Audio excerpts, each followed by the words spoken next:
to the UNESCO, women make up more than 2/3 of the world's 800 illiterate people, and 130 million girls worldwide are out of school. Why are these shocking numbers still a reality in 2021? Girls have the drive to learn, and there is overwhelming evidence that educating girls creates healthier, wealthier, and more stable communities. So when girls' education is so pivotal, why isn't every girl getting a quality education? I am Sheen, originally from Mauritius, a sunny island off the east coast of Madagascar. I am the first Mauritian girl to have attended both Oxford and Cambridge universities, which meant that from a young age I have been exposed to the inequality that exists at every step of the academic journey for girls, which is why I am now actively trying to be an advocate for girls' education. Through several outreach programs in place at the university and the educational charity I founded, I've had the opportunity to work with girls of different ages and from different spheres of life. Girls from African countries and refugee camps, with immigrant parents, girls attending state schools. Sadly, they have all experienced some form of inequality to access education at some point in their life. And these barriers can take very different forms and have different extents of influence on each girl's life. This made me realize that by blindly bracketing all girls together and generalizing the challenges they face, we're not untangling the complex network of intersecting causes and therefore not truly solving the problem. But before getting to the solution, let us try and gain clarity through the stories of 3 girls I've met. Let me start by introducing Sarah, an 18-year-old Syrian refugee who has been in a refugee camp for over 2 years. Back in Syria, both my parents were teachers, and I've always felt like education is everything in life, she said. She was happy to find out that there were summer classes run by charities in the camp and girls were allowed to attend. However, she was also sad to see her friends drop out for early marriage, as it is considered a quicker way to secure a stable future outside of the camps and to protect the girls from being targets of sexual assault. Limited access to schooling magnifies the challenges of life in exile, such as finding work, staying healthy, and holding on to dignity and hope. It also limits the potential of refugee girls and women to rebuild their lives, to protect themselves, and to take a lead in shaping the lives of their communities. Now we meet Taylor, a 17-year-old in a UK state school. She said, "My teachers always said I was hardworking. No one ever used the word bright or smart. There were so many clever boys, and it never felt like they had to do any work to get the grades they did. I wanted to ask for help, but I wasn't naturally good at sciences like them, so there wasn't much point." This is heartbreaking to me, learning that young girls like Taylor can absorb and be influenced by gender stereotypes. They pick up these gendered notions of intelligence very early on, and this in turn affects what they choose to pursue in terms of further education and career paths. This is probably a major reason why women make up less than 15% of all people working in STEM in the UK. Finally, we meet Aurélie, a 10-year-old from a fishing village on the east coast of Africa. She said, "My sister and I had to drop out of school because my parents could no longer afford to keep all 6 of us in. We had just started learning how to manipulate numbers, and I think I was quite good at it. But now we help our parents by salting the octopus before selling them." Education is free over there, but there are still associated costs such as books, uniforms, and transport, therefore forcing parents to still choose which one of their children would receive an education. Since boys had a better chance of getting a paid job after graduation, daughters were rarely selected. Evidently, governmental bodies have the funds and are actively trying to remedy the situation. However, they have neglected to consider these associated costs, which are precisely the reasons keeping the girls from school. The three stories I have just shared with you have the same beginning, with a wish to learn, and the same ending, with that wish partially fulfilled at best, but with very different experiences of barriers to education. Looking back at our three stories, the barriers were firstly an environment of unrest and emergency, secondly, school climate and the concept of social belongingness assigned to genders, and finally, the indirect cost of education and cultural norms. These are but a few from a range of complex socioeconomic factors responsible for the inequality in access to education. So how do we solve this problem? This brings me to a model I have developed, the ABC model. I believe that the problems can be solved by firstly A, acknowledging the differences in barriers to education to different girls. It is clear now that different girls are exposed to different situations, leading to different barriers to access education. So let us dig deeper into what exactly these barriers are for each girl before we dive into creating a solution. B, building the foundations to scaffold each of them. Providing solutions to specific problems is something that we as a global nation are generally good at. Given that we have the means to identify the right problem to solve, solutions can be tailored, tested, and constantly monitored. And finally, C, creating opportunities to empower girls. If we want to provide more opportunities to girls, we should not only provide them with an education, the perceptions of gender roles in the workplace need to change as well. Girls' education has to be combined with the creation of opportunities for women in both employment and entrepreneurship. Now, diving deeper into A, the first step to acknowledging the real problem is extensive field research. A lot of aid and development work is based on data collection, but the nature of this is problematic. Let me tell you why. During interviews and surveys, foreigners with no previous experience of the local language or culture are usually sent over.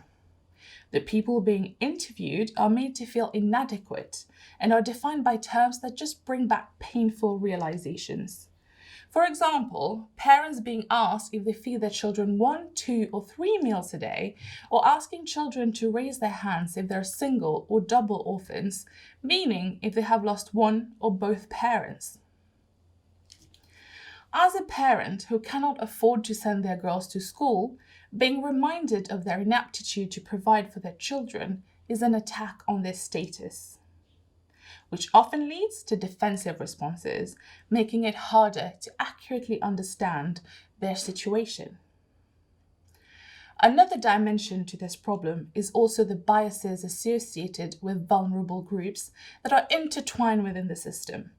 People from these vulnerable groups are usually perceived as poor decision makers, and therefore their opinions are not valued, even if data collection is done right. The reality is that they might make decisions focused on coping with present stressful situations, such as hunger, often at the expenses of future prosperity through education. An example highlighting the impact of information gathering is the case of a Muslim village in Ghana, where the attendance of girls older than 12 years old was very poor. It was assumed by international NGOs that the problem was the unwillingness of parents to educate their daughters, and numerous awareness campaigns aimed at addressing this proved to be unsuccessful. However, after proper information gathering was carried out alongside the local authorities, it became clear that girls were not being sent to school after puberty because of the lack of gender segregation, which is deemed important from their religious point of view. Equipped with the right data, the authorities were in a better position to acknowledge the real barrier to education here, leading to the creation of the appropriate solution, building a girls-only school. A follow-up report a year later found that the attendance of the girls remained high, showing that parents are actually happy and willing to educate their girls once their concerns had been addressed. This easy step will now change the lives of generations of girls in this village.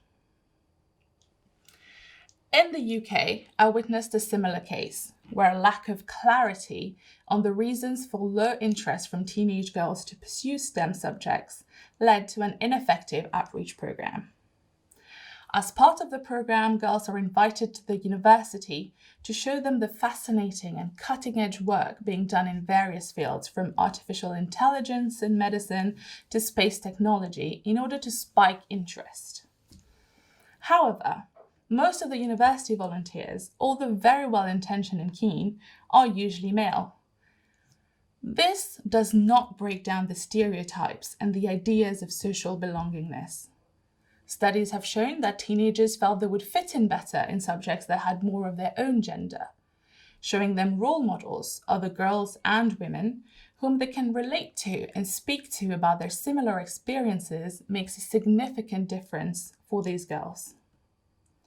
Having been on a Women in STEM panel myself, I was very pleased to see the level of interest and questions from the girls, many of which are centered on how and why we pick STEM subjects and what is it like being in a lab as a girl. I was extremely happy to see one of the attendees of the panel in a first-year natural sciences class I was supervising the following year. Even though we can all agree that this might seem like common sense and providing such a platform is a relatively easy task, they are still absent in a lot of places, despite being of utmost importance for these girls. Before the COVID-19 crisis, 130 million girls were already out of school. And at the peak of the pandemic, COVID-19 interrupted the education of over 1.5 billion learners as several countries faced nationwide school closures.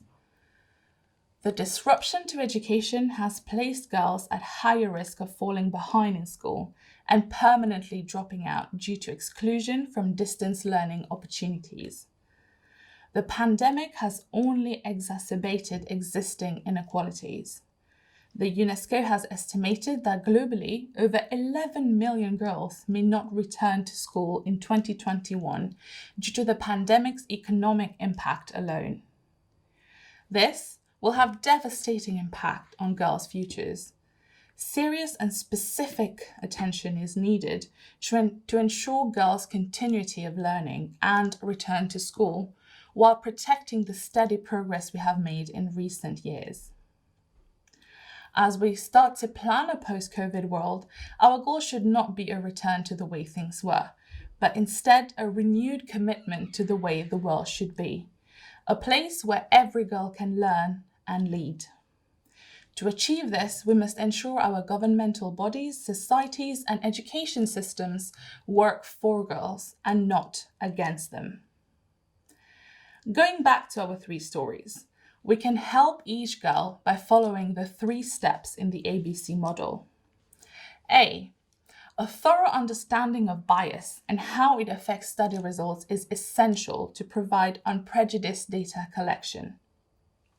People with lived experiences have to be involved to provide a realistic understanding of the barriers the girls in question experience, such as identifying the associated cost of education as the main barrier for Aurélie. B, brainstorming solutions based on proper data collection will ensure that the right support is being given to the right audience at the right time. For example, offering a platform with female role models to girls like Taylor will inspire the next generation of women in STEM.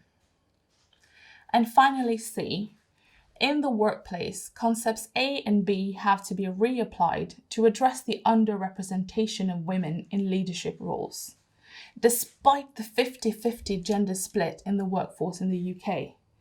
This will ensure that girls like Sarah can use education as a way to secure a stable future outside of the refugee camps. We as a global nation have understood that poverty and exclusion affect girls both psychologically and economically. And we know that if girls could be educated and empowered to shape their own destinies, they could change their communities and nations forever. But before we get to that stage, we must be able to first recognize that each girl's problem is uniquely distinct from that of another's. Thus, my message to all of you today You who will be the future decision makers, heads of companies, educators, and key stakeholders in various spheres of life. Whenever you are faced with a challenge, make sure you dismantle the problem to its specific causes before diving into developing solutions. It is tempting to simplify problems by bracketing them under an umbrella term, for instance, girls' access to education, but these solutions are too often limited and ineffective. Change will not happen overnight, but we have the tools and knowledge to start the systemic movement required to bridge the gender gap in education once and for all. Join me to give the girls a chance, and trust me, they'll take it from there.